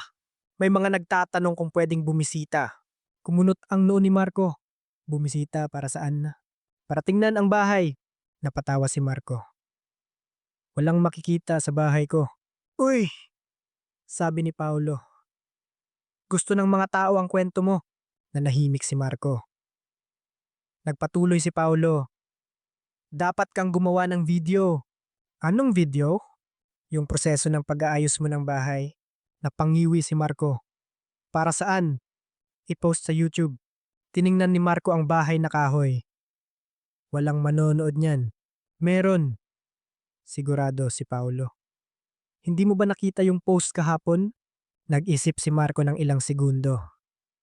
Kakaiba ang ideya, pero hindi rin ganap na imposible. Pero hindi ako marunong mag-video. Ako ang mag-video. Ngumiti si Marco. Wala ka talagang magawa, no? Libre ako tuwing weekend, sabi ni Paulo. Subukan lang natin isang video. Tiningnan ni Marco ang paligid ng bahay. Ang mga bagong tabla. Ang mga hindi pa tapos na bahagi. Ang mga gamit na nakakalat. Sige, sabi ni Marco. Subukan natin. 3 araw ang lumipas. Umakyat ulit si Paulo sa bahay na kahoy. Sa pagkakataong ito, may dala siyang lumang kamera at isang tripod. Ito ba yung video camera? Hindi, camera lang, pero pwedeng mag-video. Inilagay ni Paulo ang tripod sa gitna ng bakuran. Dito ka tumayo. Nag-cross ng braso si Marco. Anong gagawin ko? Magpakilala ka. Anong ipapakilala ko? Bumuntong hininga si Paulo. Magsalita ka tungkol sa bahay na to. Tumingin si Marco sa lens. Ito ang unang pagkakataon na tumayo siya sa harap ng kamera. Kakaiba ang pakiramdam. Napakamot siya sa ulo. Hello? Napatawa si Paulo. Naku po, bakit para kang estudyanteng tinawag sa pisara? Namula si Marco. Hindi ako sanay eh. Inayos ni Paulo ang kamera.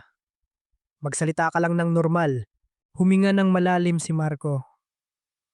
Tumingin siya sa paligid ng bahay, saka sa kamera. Ako po si Marco. Etong bahay na to, binili ko 8 buwan na ang nakalipas. Nung una, halos guguho na. Itinuro niya ang bubong. Diyan dati, butas. Bumaba siya sa beranda. Ang sahig, bulok din. Hindi umimik si Paulo. Nag-video lang. Dinala ni Marco ang kamera sa paligid ng bahay. Ang kanyang boses, na sa simula ay nag-aalinlangan, ay naging mas natural pagkatapos ng ilang minuto. Ikinuwento niya ang mga unang araw ng pag-aayos ng bubong, ang pag-aaral magpako ng tabla, ang mga pagkakamali at pag-uulit. Halos lahat ay kinunan ni Paulo. Ang pag-shoot ay tumagal na makamsyon ng halos 2 oras. Nang matapos, napaupo si Paulo sa hagdanan. Okay na, uminom ng tubig si Marco. Ayos ba? Tumango si Paulo. Ayos. 2 araw ang lumipas. Ipinost ni Paulo. ang video sa YouTube. Ang pangalan ng channel, Bahay na Kahoy sa Bundok. Ang unang video ay 10 minuto ang haba. Si Marco, nakatayo sa harap ng bahay, ikinukwento ang kanyang istorya. Nang i-post nila ito, wala silang inaasahan. Siguro mga ilang daang views lang, sabi ni Paulo. Nakibit balikat si Marco. Okay na yon, ngunit hindi ganoon ang nangyari. 1 linggo ang lumipas. Ang video ay mayroon ng mahigit 50,000 views. 2 linggo, umabot na ito sa 100,000. Dumami ng dumami ang mga komento. Ang totoo ng video na to. Ang sarap panoorin ng pagbabago ng bahay.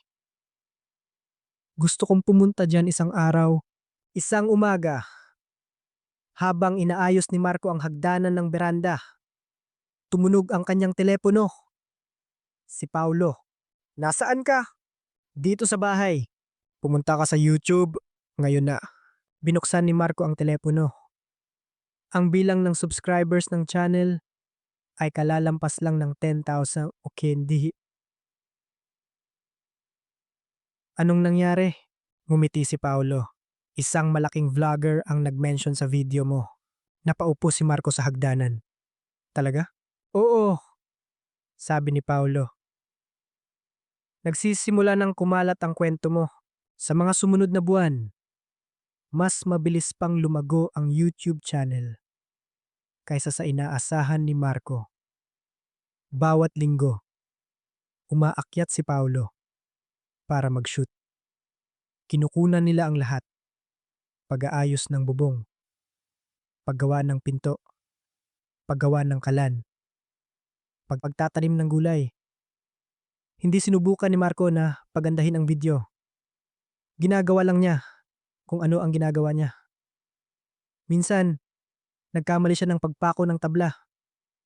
Kinunan pa rin ni Paulo. Tiningnan ni Marco ang camera. Sinabing, huwag niyo akong gayahin sa parteng to. Ang mga sandaling tulad nito ang nagbigay buhay at katotohanan sa video.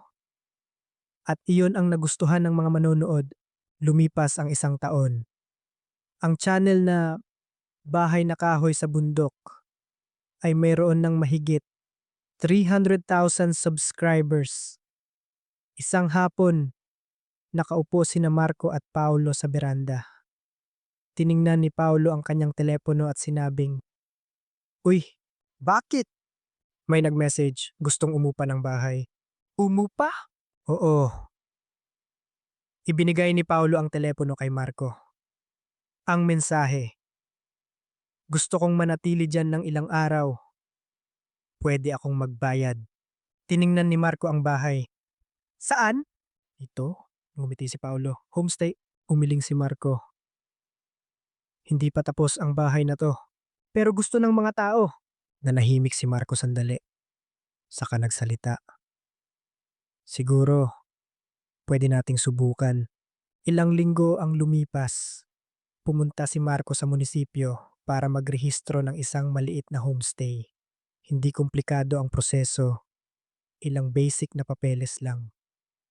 Nagsimulang magkaroon ng mga bisita ang Bahay na Kahoy. Hindi marami. Ilang tao lang bawat buwan. Pero sapat na para magkaroon si Marco ng dagdag na pera para sa pag-aayos. Isang gabi, habang nakaupo sila sa tabi ng siga, nagtanong si Paulo. Naisip mo ba na magiging ganito ang lahat? Tiningnan ni Marco ang apoy. Hindi. Nung unang araw mo dito, ngumiti si Paulo. Akala ko susuko ka. Nagibit balikat si Marco. May mga pagkakataon na akala ko rin. Tiningnan ni Paulo ang bahay. Pero iba na ngayon. Tumango si Marco. Tumingin siya sa madilim na lambak. Sa kanyang isip, iniisip pa rin niya ang araw na umalis siya sa bahay. Kung may nagsabi sa kanya noon na pagkatapos ng 1 taon ay magkakaroon siya ng isang bahay na kahoy, isang YouTube channel, at mga bisitang dumarating, siguradong hindi siya maniniwala. Ngunit ang buhay, minsan, ay nagbabago sa mga napakakakaibang paraan. At hindi pa alam ni Marco na ang pinakamalalaking pagbabago ay paparating pa lang. Isang umaga sa simula ng tag-araw, mas mabilis na nawala ang hamog kaysa karaniwan. Ang dilaw na sikat ng araw ay dumaan sa mga puno ng pino, tumama sa maliit na bakuran sa harap ng bahay na kahoy. Ang huni ng mga ibon sa gubat ay maririnig sa tahimik na paligid. Nakatayo si Marco sa isang hagdan, inaayos ang isang bahagi ng bubong ng beranda na idinagdag niya noong nakaraang linggo. Si Paulo naman ay nakaupo sa sahig na kahoy, hawak ang kamera. "Uy!" sabi ni Paulo. "Ang ganda ng kuha dito." Hindi lumingon si Marco. "Mag-video ka lang, huwag kang maingay." Ngumiti si Paulo. Sanay na tong mag-YouTube. Bumaba si Marco mula sa hagdan. Pinagpag ang alikabok sa kanyang mga kamay. "Nag-aayos lang ako ng bahay." Inilapit ni Paulo ang kamera. "Gusto ng mga taong panoorin kang mag-ayos ng bahay." Umiling si Marco. Lumingon siya sa lambak. 1 taon na ang nakalipas. Isa lang itong bahay na kahoy na malapit ng gumuho. Ngayon, matatag na ang bahay. Mas malawak ang beranda. Isang maliit na hardin sa likod ang nagsisimula nang magkaroon ng gulay. Isang maliit na tabla ng kahoy ang nakasabit sa harap. Bahay na kahoy sa bundok. Pinatay ni Paulo ang kamera. "Okay na ang video para sa linggong to." Sakto namang may ingay ng sasakyan na umalingaw-ngaw mula sa daan ng lupa sa ibaba. Sabay na lumingon sina Marco at Paulo. Isang itim na SUV ang umaakyat sa burol. Kumunot ang noo ni Paulo. "Bisita?" Umiling si Marco. Walang nagbook ngayon. Huminto ang sasakyan sa harap ng bakuran. 3 lalaki ang bumaba. Nakasuot sila ng maayos na polo shirt, malinis na sapatos. Iba sa mga lokal na madalas dumalaw. Ang lalaking nasa gitna ay nasa 40 anyos, matangkad at magalang ang pananalita. "Magandang araw." Lumapit si Marco. "Magandang araw po. Ako si Mr. David." Inabot niya ang isang business card. Kinuha ito ni Marco. "Blue Ridge Hospitality." Tiningnan ni Paulo ang card, saka sumulyap kay Marco. Nagtanong si Marco, "Ano po ang maipaglilingkod ko sa inyo?" Tiningnan ni Mr. David ang paligid ng bahay. Ang kanyang mga mata ay huminto ng ilang segundo sa beranda, sa bubong at sa bakuran. "Ikaw ang may-ari ng lugar na to, tama?" "Opo." Ngumiti si Mr. David. "Nalaman namin ang tungkol sa'yo sa YouTube channel mo." Siniko ng bahagya ni Paulo si Marco. Tumango si Marco. Opo." Naglakad si Mr. David papunta sa gilid ng burol. Tumingin siya sa lambak sa ibaba. Napakaganda ng tanawin. Walang umimik. Maya-maya, lumingon siya. "Gusto naming bilhin ang lupang ito." Natigilan si Marco. "Bilhin? Tama." Diretsahang sabi ni Mr. David. "Ang aming kumpanya ay nagde-develop ng isang eco-tourism project sa lugar na to." Itinuro niya ang mga hanay ng burol sa malayo. "Nabili na namin ang ilang mga lupa sa paligid." Nagkrus ng braso si Paulo. "Kung ganun, congrats." Ngumiti si Mr. David. "Pero ang lupa mo," tiningnan niya si Marco, "ay napakahalaga." Nagtanong si Marco, "Gaano po kahalaga?" Hindi agad sumagot si Mr. David. Sinabi lang niya, "Gusto naming bilhin." Tiningnan ni Marco si Paulo. Nagkibit balikat si Paulo. "Magkano?" Kalmadong sinabi ni Mr. David. 20 milyong piso. Tumahimik ang paligid. Tanging ang ihip ng hangin sa mga puno ng pino ang maririnig. Lumingon si Paolo kay Marco. Nakatayo lang si Marco. Akala niya, nagkamali siya ng dinig. 20 milyon? Tumango si Mr. David. Tama. Napatawa ng bahagya si Paolo. Nagbibiro po ba kayo? Hindi, sabi ni Mr. David. Seryoso kami. Tiningnan ni Marco ang bahay na kahoy, saka ang lambak. 20 milyon. Isang napakalaking halaga. Mas malaki kaysa sa anumang naisip niya. Bumulong si Paolo. Uy, sa perang yan, makakabili ka ng 10 bahay sa bayan. Hindi umimik si Marco. Nagpatuloy si Mr. David. Pwede mong pag-isipan, pero gusto naming mabili ito sa lalong madaling panahon.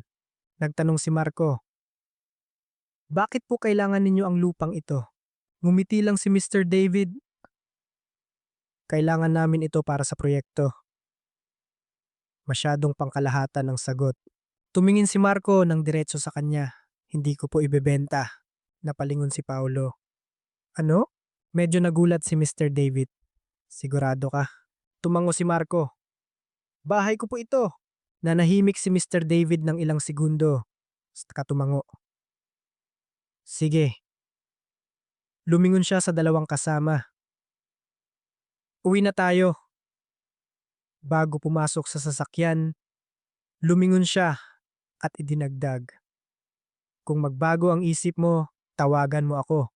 Umalis ang SUV. Ang daan ng lupa ay bumalik sa dati nitong katahimikan. Lumingon si Paulo kay Marco. Tinanggihan mo lang ang 20 milyon. Nakibit balikat si Marco. Oo, baliw ka na talaga. Umupo si Marco sa hagdanan. Tiningnan niya ang bahay. Hindi lahat tungkol sa pera. Tiningnan siya ni Paulo.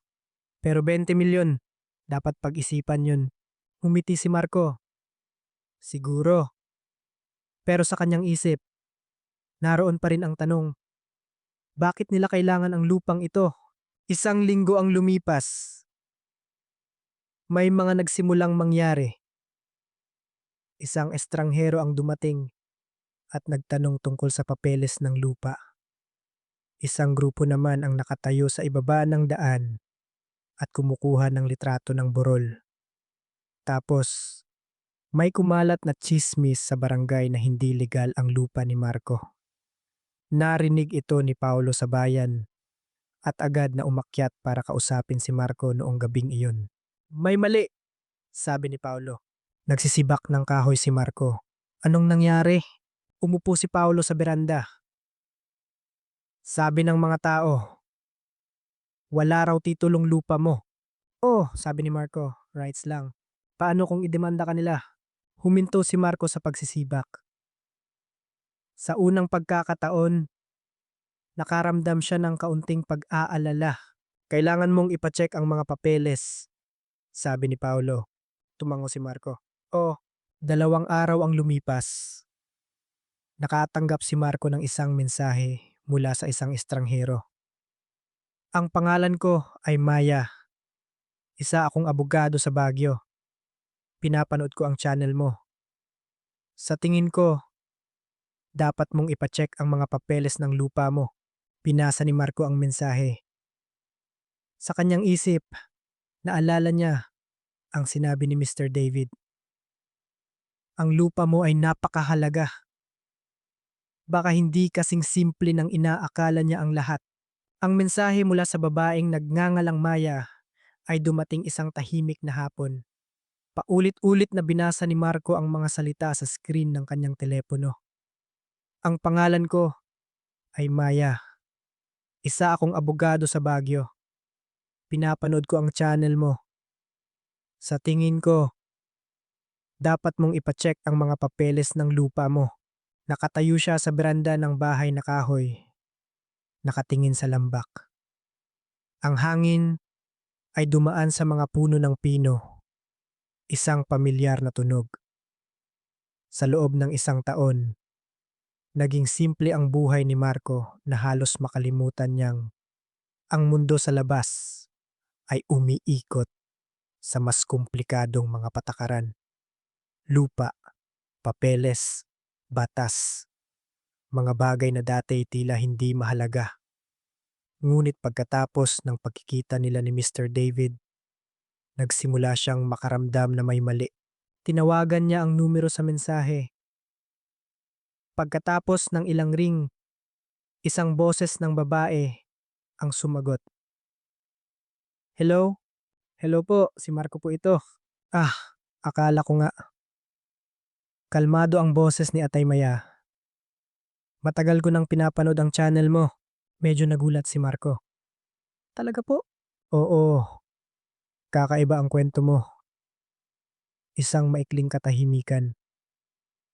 Saka siya nagpatuloy, pero pagkatapos kong mapanood ang huling video mo tungkol sa kumpanya ng turismo, sa tingin ko, dapat mong ipacheck ang lupa mo. Nagtanong si Marco, may problema po ba? Hindi ko pa alam, sabi ni Ate Yesha Ramaya. Pero ang mga malalaking proyekto sa turismo ay hindi nag-aalok ng 20 milyon para lang sa isang bahay na kahoy. Tiningnan ni Marco ang kanyang lupa. Ano po ang dapat kong gawin? Pwede ka bang bumaba dito sa Baguio para mag-usap tayo bukas? Pwede po. Kinaumagahan, minaneho ni Marco ang kanyang motor pababa sa lungsod. Ang daan mula sa burol patungong bayan ay pamilyar na sa kanya. Pero iba ang pakiramdam ngayon. Sa kanyang isip, paulit-ulit ang pag-uusap nila ni Mr. David. 20 milyon, isang malaking kumpanya, at ang mga tsismis na nagsimulang kumalat. Ang opisina ni Atay Maya ay nasa isang maliit na gusali malapit sa sentro. Hindi magarbo, pero maayos. Si Atay Maya ay nasa 30 taong gulang, nakatali ang buhok, at nakasuot ng simpleng puting polo. Tiningnan niya si Marco at ngumiti. Sa wakas, nagkita rin tayo. Medyo nahiya si Marco. Opo, upo ka. Inilapag ni Atay Maya ang isang baso ng tsaa sa harap ni Marco. Dala mo ba ang papeles ng lupa? Kinuha ni Marco mula sa backpack ang kasulatan na iningatan niya ng mahigit 1 taon. Maingat itong binasa ni Ataraposan Maya, halos 5 minuto. Pagkatapos, inilapag niya ang papel. Sa legal na aspeto, valid ito. Nakahinga ng maluwag si Marco. Pero, dagdag ni Ate Maya, isa lang itong kasulatan ng paglilipat ng karapatan sa paggamit. Hindi pa ito titulo. Tumango si Marco. Alam ko po. Binuksan ni Atayar Maya ang kanyang computer. Gusto kong i-check pa. Nag-type siya ng ilang impormasyon sa sistema ng land registration. Maya-maya, lumitaw sa screen ang mapa ng lugar. Pinalaki niya ito at pinalaki pa. Tumayo si Marco at lumapit. Sa screen ay ang mapa ng burol kung saan naroon ang bahay. Ang mga hangganan ng lupa ay nakaguhit ng pula. Itinuro ni Atalamay Maya ang isang punto. Ito ang lupa mo. Tumango si Marco. At ape. At ito, iginalaw niya ang mouse sa paligid, ay ang mga lupang binili ng isang kumpanya sa nakalipas na 2 taon. Tiningnan ni Marco. Ang mga lupa sa paligid ay halos nabuo na. Bilang isang malaking lugar, may ilang maliliit na espasyo na lang na natitira. Kasama na ang lupa ni Marco. Blue Ridge, sabi ni Atay Maya. Namimili sila ng lupa para gawing resort. Nagtanong si Marco. Ano po ang espesyal sa lupa ko? Nanahimik si Atay Maya sandali. Saka pinalaki pa ang mapa. Isang maliit na linyang kulay, abo ang lumitaw. Ito ang nag-iisang daan paakyat sa mas mataas na bahagi ng burol. Tinitigan ni Marco. Ang daan na iyon ay dumadaan sa kanyang lupa. Ang ibig kong sabihin, kung gusto nilang magtayo ng resort sa itaas, kailangan nilang dumaan sa lupa mo. Natigilan si Marco. Kaya pala gusto nilang bilhin. Hindi lang yun. Binuksan ni Ate Maya ang isa pang dokumento. Isang mapa ng mga daluyan ng tubig. Tingnan mo to. Isang maliit na asul na linya ang dumadaloy sa lupa ni Marco. Ito ay isang maliit na sapa. Tumango si Marco. Alam ko po, sa likod ng bahay ko, may sapa na dumadaloy pababa sa mga sakahan ng ilang residente. Lumingon si Ate Maya sa kanya. Kung itatayo ang resort sa itaas, maaaring maapektuhan ang daloy ng tubig na ito. Nanahimik si Marco. Sa unang pagkakataon, naintindihan niya kung bakit handang magbayad ng 20 milyon ang kumpanya. Hindi dahil sa bahay na kahoy, kundi dahil sa lokasyon ng lupa. Dahan-dahang sinabi ni Ate Maya, hindi nila kailangan ang bahay. Ang kailangan nila ay ang lupa. 2 araw ang lumipas. Bumalik si Marco sa bahay na kahoy. Nakaupo si Paulo sa beranda. Inaayos ang kamera. Saan ka galing? Umupo si Marco sa tabi niya. Nakipagkita ako sa abogado. Kumunot ang noo ni Paulo. Tapos, ikinuwento ni Marco ang lahat. Pagkatapos marinig ni Paulo, sumipol ito. So, mahalaga nga talaga ang lupa mo. Tumingin si Marco sa lambak. Oo, anong plano mo? Tanong ni Paulo. Nanahimik si Marco sandali. Saka nagsalita. Sasabihin ko sa lahat. Lumingon si Paulo. Anong ibig mong sabihin? Tumingin si Marco sa kamera. Magbi-video tayo. 3 araw ang lumipas. Isang bagong video ang lumabas. Sa channel na Bahay na Kahoy sa Bundok. Nakatayo si Marco sa harap ng bahay. Kalmado ang boses. May gusto po akong ikwento sa inyo. Ikinuwento niya ang tungkol sa alok na 20 milyon. Ang nag-iisang daan paakyat sa burol. At ang maliit na sapa sa likod ng bahay. Tinapos ni Marco ang video sa isang simpleng pangungusap. Hindi ko po ibebenta ang lupang ito. Hindi dahil sa pera, kundi dahil ang lugar na ito ay hindi lang bahay ko. Kundi ito rin ang pinagkukunan ng tubig ng mga taong nakatira sa ibaba. Mas mabilis pang kumalat ang video kaysa sa alinmang nauna. Daan-daang libong views sa loob lang ng ilang araw. Bumaha ang mga komento. Tama ang ginawa mo. Huwag mong ibenta. Sinusuportahan ka namin. Isang umaga, nakatayo si Marco sa harap ng bahay. Nakatingin sa maliit na sapa sa likod. Ang tubig ay malinaw na dumadaloy sa mga bato. Sa malayo, ang maliliit na sakahan ng mga residente ay nakahanay sa tabi ng sapa. Hindi niya kailanman inisip na magiging ganito kahalaga ang kanyang lupa. Ngunit ngayon, naiintindihan na niya at naiintindihan din niya na ang kanyang kwento ay pumasok na sa isang bagong kabanata. Ang tag-araw ng taong iyon ay dumating ng banayad. Pagkatapos ng mahabang buwan ng ulan, ang kalangitan sa burol ay naging mas bughaw kaysa dati. Ang mga umaga ay may manipis na hamog na dumadaan sa kagubatan ng pino. At ang sikat ng araw ay nagbibigay ng ginintuang liwanag sa buong lugar sa harap ng bahay na kahoy. Nakatayo si Marco sa beranda. Hawak ang isang tasa ng mainit na kape. Nakatingin sa daan ng lupa. Palagi siyang nakatayo roon tuwing umaga. Pero ang tanawin ngayon ay ibang-iba na sa mga unang araw.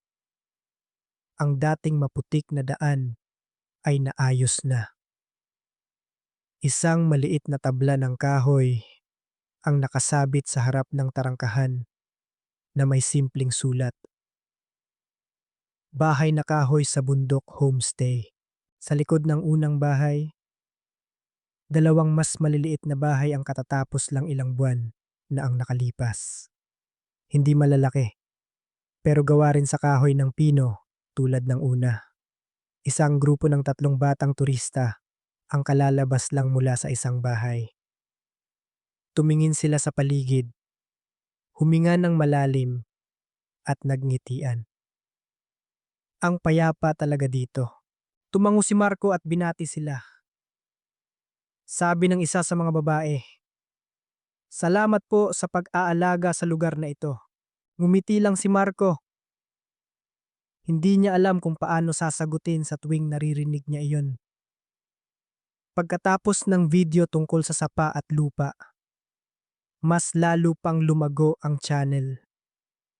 Hindi na lang nanonood ang mga tao. Gusto na nilang pumunta, manatili ng ilang araw, at maranasan ang paggising sa gitna ng kagubatan ng pino. Sa simula, iilan lang bawat buwan. Pagkatapos, iilan na bawat linggo. Hanggang sa unti-unting napuno ang kanyang booking calendar. Ang perang kinita niya sa homestay ay hindi niya ginastos ng malaki. Ginamit niya halos lahat para ayusin ang lugar, magdagdag ng bahay, kusina, sistema ng tubig, at higit sa lahat, panatilihing malinis ang sapa sa likod. Isang tanghali, habang tinitingnan ni Marco ang sistema ng tubig sa likod bahay, tumunog ang kanyang telepono. Isang hindi kilalang numero. Sinagot niya ito. "Hello?" Isang pamilyar na boses ang sumagot. "Marco, anak." Nakilala niya agad. Medyo nanginginig ang boses sa kabilang linya. "Oo, anak. Si nanay mo to." Natigilan si Marco ng ilang segundo. Halos 2 taon na mula nang huli silang mag-usap. "Opo." Dahan-dahang sinabi ng kanyang ina, "Pinapanood ko ang channel mo." Tumingin si Marco sa sapa na dumadaloy sa kanyang lupa. "Opo, ang dami mo nang nagawa." Medyo nabasag ang boses niya. "Noon hindi ko inakala." Marahang pinutol ni Marco. "Kamusta po kayo, Nay?" "Okay lang." Isang sandaling katahimikan. Saka siya nagsalita. "Gusto kong dumalaw sa'yo, anak." Tiningnan ni Marco ang bahay na kahoy. Ang mga bagong bahay sa likod. Ang maliit na hardin kung saan niya itinanim ang mga unang gulay. "Sige po," sabi niya. "Umakyat po kayo." Isang linggo ang lumipas. Isang maliit na van ang huminto sa paanan ng daan ng lupa. Nakatayo si Marco doon at naghihintay. Bumukas ang pinto ng sasakyan. Isang babae ang bumaba. Mas payat siya kaysa sa natatandaan ni Marco. Mas marami ng puting buhok. Pero ganoon pa rin ang kanyang mga mata. Nagkatinginan sila ng ilang segundo. Lumapit si Marco. "Nay," tumango ang ina. "Anak." Walang ibang nagsalita. Sabay silang naglakad paakyat. Ang daan ay mas madali ng lakarin ngayon. Pagdating sa bakuran, huminto ang nanay ni Marco. Tiningnan niya ang unang bahay na kahoy, ang 2 bahay sa likod, at ang tabla sa tarangkahan. Tinakpan niya ang kanyang bibig. "Diyos ko," nakatayo si Marco sa tabi niya. "Dahan-dahan ko lang pong ginawa." Lumingon ang ina sa kanya. "Ikaw lahat ang gumawa nito." Umiling si Marco. "Hindi po. Malaki po ang tulong ni Tata Berto. Si Paulo rin po. At marami pang iba." Umakyat ang kanyang ina sa beranda. Hinawakan niya ang rehas na kahoy. Noong araw na yon, mahina niyang sabi, "Hindi kita na ipagtanggol." Hindi umimik si Marco. Umupo sila sa hagdanan. Ang hangin ay dumaan sa kagubatan ng pino. Pagkatapos ng mahabang sandali, nagtanong ang ina. Galit ka ba sa akin, anak? Tumingin si Marco sa lambak. Ang tanong na iyon ay maraming beses na niyang naisip. Sa mga unang malamig na gabi, sa mga pagod na araw ng pag-aayos, sa mga panahong gusto na niyang sumuko. Pero ngayon, iba na ang pakiramdam. Dahan-dahang sinabi ni Marco, kung hindi po ako umalis noon, siguro'y hindi ko natagpuan ang lugar na to. Nanahimik ang kanyang ina. Isang butil ng luha ang gumulong sa kanyang pisngi. Tumango siya. Oh, noong hapong iyon, inikot ni Marco ang kanyang ina sa buong lugar. Dumaan sila sa hardin, sa dalawang bagong bahay na kahoy, at sa maliit na sapa sa likod. Yumuko ang kanyang ina at hinawakan ang tubig. Ang linaw. Opo, sabi ni Marco. Kailangan ko pong panatilihing malinis. Sa di kalayuan, may ilang turista na nakaupo sa damuhan, nag-uusap at kumukuha ng litrato. Isa sa kanila ang nakakilala kay Marco. Kuya Marco, kailan po ang bagong video? Ngumiti si Marco. Sa susunod na linggo po. Pinanood ng kanyang ina ang eksena. Umiling siya. Hindi ko akalain na isang araw magagawa mo ang lahat ng ito. Tiningnan ni Marco ang unang bahay na kahoy. Ang bahay na nagsimula ng lahat. Ako rin po. Hindi ko inakala. Dumilim na. Ang liwanag ng papalubog na araw ay bumalot sa buong burol. Bumalik ang mag-ina sa beranda. Tumingin ang nanay ni Marco sa bakuran. Sa isang sulok, nakaparada pa rin ang lumang motor. Ang motor na ginamit ni Marco para umalis sa bahay noong araw na iyon. Nagtanong siya. Bakit mo pa iniingatan ang motor na yan? Ngumiti si Marco. Dahil siya po ang nagdala sa akin dito. Ang hangin ng hapon ay dumaan sa kagubatan ng pino. Ang huling sinag ng araw ay tumama sa bahay na kahoy. Ang lahat ay payapa.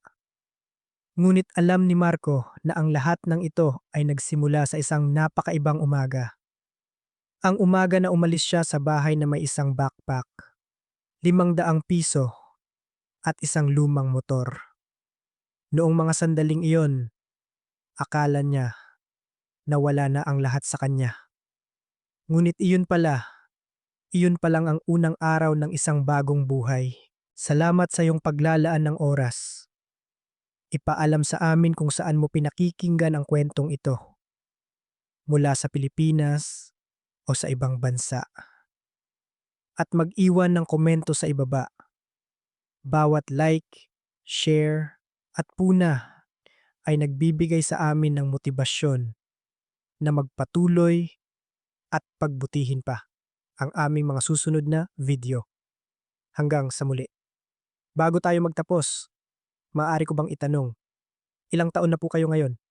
At ano po ang masasabi ninyo sa kwentong ating tinalakay? Ano ang naramdaman ninyo habang pinapakinggan ito? Ano man ang inyong pinagdadaanan sa buhay ngayon? Taos puso kong idinadalangin na sana'y lagi kayong nasa mabuting kalagayan, ligtas, at payapa ang inyong puso't isipan. Ngayon, gusto ko ring malaman mula sa inyo. Ano ang inyong naiisip tungkol sa kaalaman na ating ibinahagi ngayong araw? May bago ba kayong natutunan? O may ideya ba kayong gustong idagdag? Paki-comment sa ibaba.